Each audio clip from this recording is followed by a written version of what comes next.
நீ ஒழுங்காக படிக்கிறேன்னா நம்ம ஹோட்டலில் பாத்திரம் கழுவ தான் லாய்க்கு அப்படின்னு சொல்லிட்டு அப்பா அடிக்கடி சொல்லிகிட்டே இருப்பாராம். 10 வருஷம் கழிச்சு நீ எந்த இடத்துல இருப்ப அப்படின்றத பாரு. ஸோ 28 லட்சம் ரூபாய் கிட்ட அரௌண்ட் வந்து 2001 அவருக்கு நியூயார்க்கில் வேலை கிடைக்குது. அமெரிக்கா வேலை போனால் என்ன, 4வது வருஷத்தோட எண்டில் 11,000 ரூபாய் சேலரி வாங்கிட்டு இருந்தேன் நான். 11,000 ரூபாய் சேலரியிலேருந்து 70,000 ரூபாய் சேலரி வாங்கினேன். டெல்லிக்கும் அமிர்தசரஸுக்கும் நடுவில் இருக்கக்கூடிய ஒரு தாபால, சாதாரண தாபால வேலை பார்த்துட்டு இருக்காப்ல.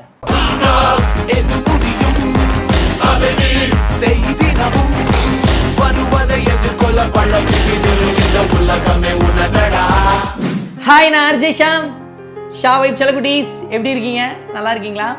வெங்கடேஷ் பட் அவர்கள் 4th ஸ்டாண்டர்டில் ஃபெயிலு, 8th ஸ்டாண்டர்டில் ஃபெயிலு, 9th ஸ்டாண்டர்டில் ஃபெயிலு, மறுபடியும் 9th ஸ்டாண்டர்டில் ஃபெயிலு.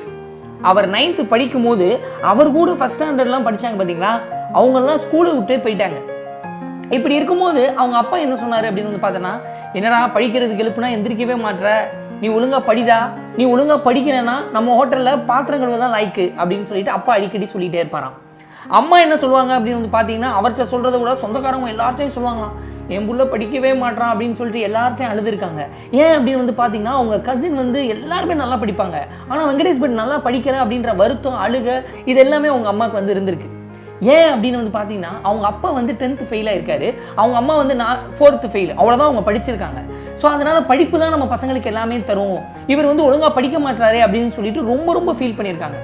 ஸோ அவர் சொந்த பந்தத்தை பார்க்குறதுக்கு போனாலும் சரி, வெங்கடேஷ் பட் அவர்கள் இல்லை ஏதாவது கல்யாண நிகழ்வுகளுக்கு போனாலும் சரி, எங்கே போனாலும் நீ ஏன்ப்பா ஒழுங்காக படிக்கிற, நீ படிப்பா, அம்மா ரொம்ப ஃபீல் பண்ணுறாப்பா அப்படின்னு வந்து சொல்லுவாங்க.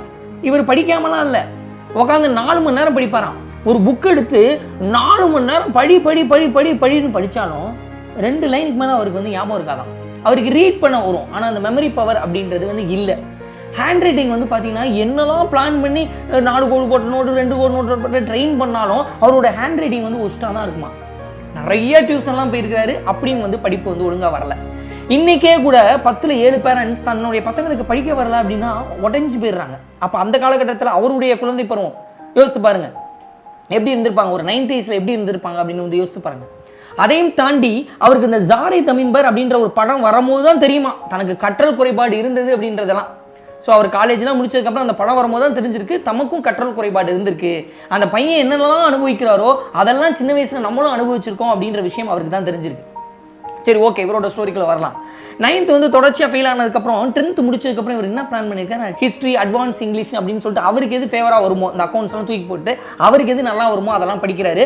படித்து முடிச்சுட்டு அம்மா கிட்ட போய் சொல்கிறாரு, அம்மா எனக்கு வந்து 13 வயசு இருக்கும்போதே அக்காவுக்கு வந்து கல்யாணம் பண்ணி கொடுத்துட்டீங்க, அப்போலேருந்தே நான் அப்பப்போ கிச்சனுக்கு வந்துட்டு போவேன், அப்பப்போ அப்பாவோட ஹோட்டலுக்கும் போயிட்டு வர்றேன். ஸோ அதனால் எனக்கு வந்து என்ன பிடிக்கும் அப்படின்னு வந்து பார்த்திங்கன்னா, எனக்கு வந்து சமைக்கிறது ரொம்ப பிடிக்கும், அந்த பீரியடில் சமைக்கிறது ரொம்ப பிடிக்கும், நான் கேட்ரிங் படிக்கிறேன் அப்படின்னு சொல்கிறாங்க. உடனே அம்மா என்ன சொல்கிறாங்கன்னா, டே லைஃப்பில் சாதிக்கணும்னா ஏதாவது ஒரு ஃபயர் வேணும்டா, நீ டிகிரி படிடா, டிகிரி படிக்கலைன்னா வந்து உனக்கு கல்யாணம் ஆகுமான்னு தெரில, பொண்ணு கொடுப்பாங்களான்னு தெரில, யோசிப்பாரு, டிகிரி முடின்னு சொல்கிறாங்க. இல்லைம்மா, எனக்கு டிகிரிலாம் படிப்புனா வேணாம், எனக்கு வரவே வராது, நான் வந்து கேட்ரிங் படிக்கிறேன் அப்படின்னு சொல்லிட்டு கேட்ரிங் படிக்கிறாரு. கேட்ரிங் படிக்கும் போதே வந்து பார்த்திங்கன்னா ட்ரைனிங் போகிறாரு. ட்ரைனிங் போன இடத்துல அவருக்கு வந்து நீங்கள் ஏற்கனவே ஒரு இன்டர்வியூவில் கூட கேள்விப்பட்டிருப்பீங்க. ஸோ ட்ரைனிங் போன இடத்துல எல்லா வேலையும், அந்த கழுவுற வேலை, துடைக்கிற வேலை, இப்படி சின்ன வேலையாக தான் கொடுக்குறாங்க. என்னடா கழுவுறது துடைக்கிறது இப்படி சின்ன வேலையாக கொடுக்குறாங்களே, நம்ம என்ன பண்ணுறது அப்படின்னு சொல்லிட்டு ஃபீல் பண்ணிட்டு இருக்காரு. இப்படி ஃபீல் பண்ணிட்டு இருக்கும்போது 1.5 வருஷமும் இப்படி வேலை தான் போயிட்டு இருக்கு. இந்த வேலைகள் போயிட்டு இருக்கும்போது இவர் படித்த காலேஜ் இல்லாமல் வேற ஒரு காலேஜில் இருந்து, ஒரு பெரிய காலேஜ், இவர் படித்ததை விட பெட்டர் காலேஜில் இருந்து மன்தீப் சிங் அப்படின்னு ஒரு பஞ்சாப் பையன் வராப்ல. அவர் வந்து அங்கங்கன்னு காக்கா பிடிச்சிட்டு அவருக்கு என்ன வேலை கொடுக்குறாங்க அப்படின்னு வந்து பார்த்தீங்கன்னா, அங்கே கோல்ட் ரூம்னு ஒரு ரூம் இருக்கும் ஹோட்டலில், பெரிய ஹோட்டல்லலாம். ஸோ அந்த கோல்ட் ரூமில் இந்த மீட் எடுக்கிறதுக்கு, அந்த மட்டன் இருக்கும், சிக்கன் இருக்கும், ஃபிஷ் இருக்கும் பார்த்தீங்களா, அதை எடுக்கிறதுக்கு இவர்கிட்ட தான் பெர்மிஷன் வாங்கிட்டு போகணும், மன்தீப் சிங் அப்படின்றவர்கிட்ட. அவர் அதை சைன் போடுவார்.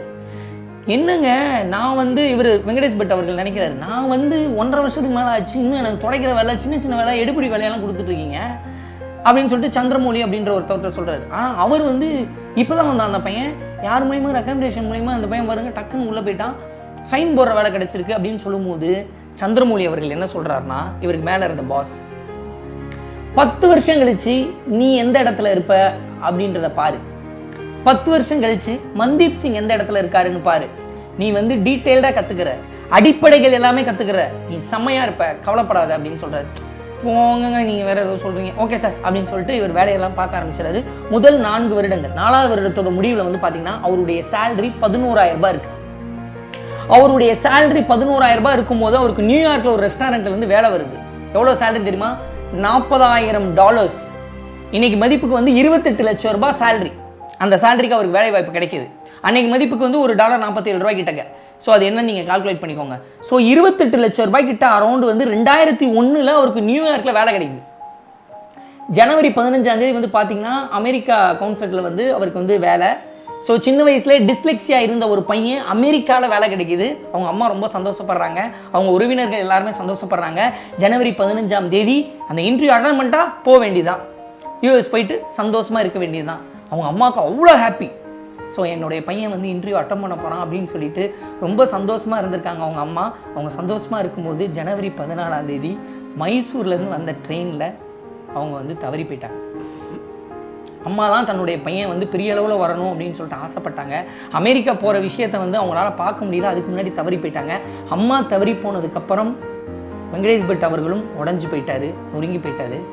ஏன்னா அம்மாக்காக தான் நம்ம இவ்வளோ கஷ்டப்பட்டோம். அம்மா எப்பயுமே ஃபயர் வேணும்னு சொல்லுவாங்க. அதுக்காக தான் நம்ம தொடர்ந்து சரி நமக்கு படிப்பு தான் வரல, வேலையிலையாவது வந்து தொடர்ந்து சிறப்பாக செயல்பட்டு அடுத்த லெவல் போவோம், நம்ம அமெரிக்கா போக போகிறோம், நம்ம அம்மா பார்க்க போகிறாங்க அப்படின்னு சொல்லிட்டு நினச்சிட்டு இருக்கும்போது அவங்க அம்மா தவறி போயிடுறாங்க.